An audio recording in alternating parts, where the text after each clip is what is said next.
Asthma श्वसन की गंभीर समस्याओं में से एक है।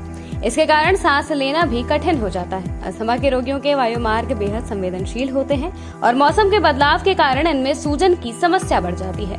अस्थमा के कारण सांस लेना कठिन हो सकता है और सांस लेते समय खांसी, घरघराहट और सीने में जकड़न जैसी दिक्कत होने लगती है। श्वसन रोग विशेषज्ञ कहते हैं जिन लोगों को अस्थमा की समस्या है उन्हें निरंतर इसके जोखिम कारकों से बचाव करते रहने के लिए उपाय करने चाहिए। इसी जागरूकता को बढ़ाने के लिए दुनिया भर में हर साल 7 मई को विश्व अस्थमा दिवस मनाया जाता है। विश्व स्वास्थ्य संगठन की रिपोर्ट के मुताबिक साल 2019 में दुनिया भर में करीब 4.5 लाख लोगों की अस्थमा से मौत हो गई थी। सेहत के लिहाज से काफी अहम ये दिन हर साल ग्लोबल इनिशिएटिव फॉर अस्थमा द्वारा आयोजित किया जाता है, जिसे 1993 में विश्व स्वास्थ्य संगठन का समर्थन भी मिला था। इस दिन को मनाने के पीछे का मकसद है सांस से जुड़ी इस बीमारी को लेकर दुनिया भर में जागरूकता के साथ और इसकी रोकथाम और देखभाल को बढ़ावा देना। आज विशेषज्ञों के माध्यम से आरोग्य इंडिया के दर्शकों को अस्थमा से जुड़ी हर वो जानकारी मुहैया कराई जाएगी जिसकी समाज में जरूरत है। आपको बता दें कि विश्व अस्थमा दिवस 2024 की theme global initiative for asthma की ओर से अस्थमा शिक्षा सशक्तिकरण रखी गई है। आरोग्य इंडिया प्लेटफॉर्म से जुड़े हैं डॉक्टर RKS कुशवाहा, जो KGMU लखनऊ में रेस्पिरेटरी मेडिसिन के प्रोफेसर हैं। सबसे पहले इन्हीं से जानते हैं कि आखिर अस्थमा है क्या, अस्थमा का अटैक पड़ने पर क्या करना चाहिए, अस्थमा की दवाइयाँ कितनी जरूरी हैं। देखिए, ब्रोंकियल अस्थमा, जिसको आम भाषा में दमा रोग भी कहा जाता है, दमा रोग के अंदर क्या होता है, मरीज को सांस फूलती है, सीने में जकड़न महसूस होती है, सूखी खांसी आती है और सीने में घरघराहट की आवाज़ महसूस करता है मरीज। तो उसे सांस लेने में मुख्य रूप से दिक्कत आती है, सांस फूलती है। तो जो दमा की बीमारी है, ब्रोंकियल अस्थमा जिसको हम लोग कहते हैं, ये किसी भी उम्र में शुरू हो सकती है, मगर ज़्यादातर केस बचपन में शुरू होते हैं और यंग एज में शुरू होते हैं। तो इसके लक्षण शुरुआत, अगर इस तुलना का एक सांस की और भी बीमारी जिसको COPD कहा जाता है, तो वो एडल्टहुड और उससे बाद की बीमारी है, बढ़ती उम्र की बीमारी है, मगर ब्रोंकियल अस्थमा बचपन से ज़्यादातर शुरू होते हैं। बताना चाहेंगे कि अस्थमा का जब दौरा पड़ता है तो उस समय क्या होता है। जो सांस की नलियों में, देखिए, जो दमा का रोगी है उसके जो सांस नलियां हैं, जो सांस के रास्ते हैं, पूरे रास्ते में एक तो सूजन पैदा हो जाती है, सूजन रहती है। उसमें जो मांसपेशियां जो बोर को कंट्रोल करती हैं, जो ल्यूमेन है, जो रास्ता है, उसको कंट्रोल करती हैं, वो उनमें संकुचन हो जाता है। एक तो उसमें सूजन हो गई, संकुचन हो गया, और जो बलगम बनता है वो गाढ़ा चिपचिपा होता है, वो भी चिपका होता है।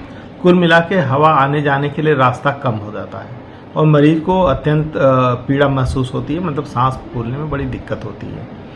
तो ऐसे में करना क्या चाहिए। एक तो देखिए, हवादार कमरा हो, मतलब वेंटिलेशन होना चाहिए। अस्थमा के रूप में जो अगर वो पहले कहीं दिखाया है, उसका उचित डायग्नोसिस बन गई है, तो उसका बताया हुआ इलाज सही तरीके से लेना है, इन्हेलर को सही तरीके से लेना है। और ज़्यादातर केसेस में क्या होता है कि मरीज समझता है कि मेरा आराम मिल गया तो हमेशा के लिए दवा बंद कर दें। तो अस्थमा की दवाइयाँ जो हैं आमतौर से जो जिनमें लक्षण कंटिन्यूअस है उन्हें लगातार लेना चाहिए।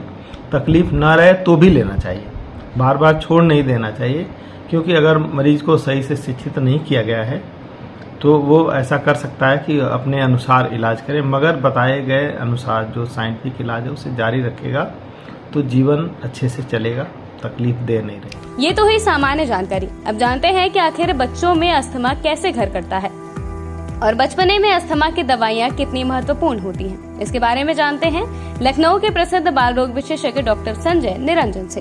अस्थमा एक सांस की बीमारी है, बड़ों में बच्चों में दोनों में होती है और इसके लक्षण में खांसी होने से लेकर सांस फूलना, ऑक्सीजन की कमी होना, इसमें भी एक रेंज होती है। किसी को हल्का है, किसी को ज्यादा है, किसी को बहुत ही ज्यादा है कि ऑक्सीजन की कमी हो जाए।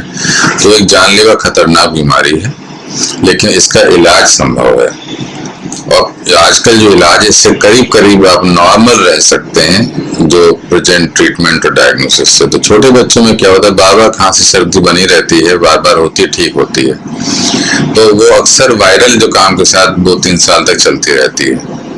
जिन बच्चों को 2-3 साल की उम्र के बाद भी, 3 साल के बाद भी सिम्टम बढ़ने लगते हैं और बिना बुखार के ही खांसी सर्दी होना, सांस फूलना, सांस में सीटी जैसी आवाज आना, परिवार में एलर्जी का होना, ये सब अस्थमा के लक्षण हैं।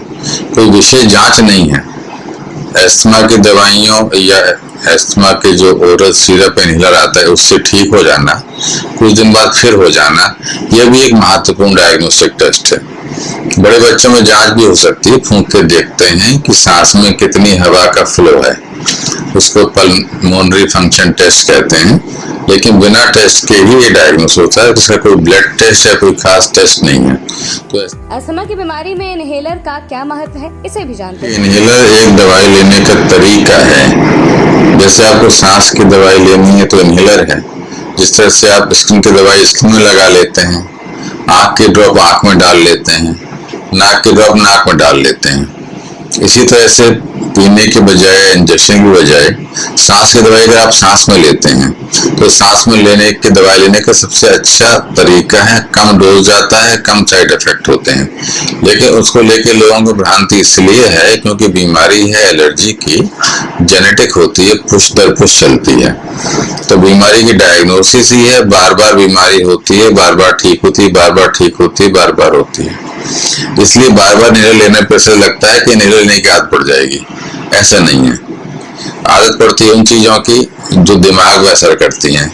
जैसे चाय कॉफी की आदत आपको पड़ सकती है, और कोई दवाइयां खाने में उनकी आदत पड़ सकती है क्योंकि वो दिमाग में भी जाती हैं। इनहेलर की दवाई दिमाग में जाती ही नहीं है। सांस की दवाई सांस में रहती है और जिस जगह पे उसको जरूरत है उतनी जगह एक्शन लेती है। तो विशेषज्ञों से आपने अस्थमा से जुड़ी वो जानकारियों को हासिल कर लिया है जिसके बारे में आप नहीं जानते होंगे। हालांकि ये वीडियो में हमने सिर्फ आपको बातचीत के कुछ अंश दिखाए हैं। अगले अंक में हम आपको पूरी बातचीत दिखाएंगे और अस्थमा से जुड़ी कई भ्रांतियों के बारे में भी विशेषज्ञों से ही जानेंगे। ऐसी जानकारियों के लिए आज ही लाइक को सब्सक्राइब करें आरोग्य इंडिया।